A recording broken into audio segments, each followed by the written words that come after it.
राज्यातील शाळांमधील मुख्याध्यापक पदे व संच मान्यतेबाबत शालेय शिक्षण विभागाचा महत्त्वाचा शासन निर्णय. मुंबई विशेष प्रतिनिधी. राज्यातील शाळांमधील संच मान्यता, मुख्याध्यापक पदे आणि नवीन वर्ग सुरू करण्याच्या निकषांमध्ये अधिक सुस्पष्टता आणण्यासाठी शालेय शिक्षण व क्रीडा विभागाने एक महत्त्वपूर्ण शासन निर्णय जारी केला आहे. मोफत व सक्तीच्या बालकांच्या शिक्षणाचा हक्क अधिनियम 2009 अंतर्गत सुधारित निकष निश्चित करण्यात आले असून यानुसार आता विद्यार्थी पटसंख्येच्या आधारावर शिक्षक व मुख्याध्यापक पदे निश्चित केली जाणार आहेत.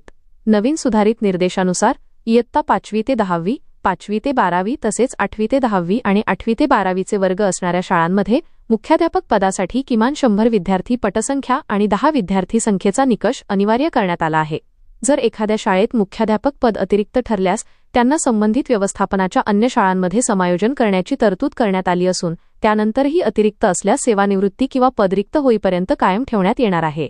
तसेच संच मान्यता मान्य झाल्यानंतर खासगी अनुदानित शाळांमधील शिक्षक पदे ही मूळ पदांच्या मर्यादेतच मंजूर केली जाणार आहेत. या निर्णयामुळे राज्यातील शाळांच्या प्रशासकीय कामकाजात अधिक पारदर्शकता येणार आहे. मित्रांनो, व्हिडिओमधील शासन निर्णय किंवा परिपत्रक आपणास हवे असेल तर कृपया आमचे शासन निर्णय व परिपत्रक हे फेसबुक पेज सबस्क्राईब करा.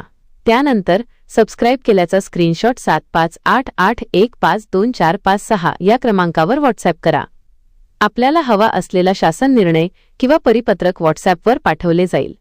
लक्षात ठेवा, शासन निर्णय व परिपत्रक मिळवण्यासाठी फेसबुक पेज सबस्क्राईब करणे आवश्यक आहे.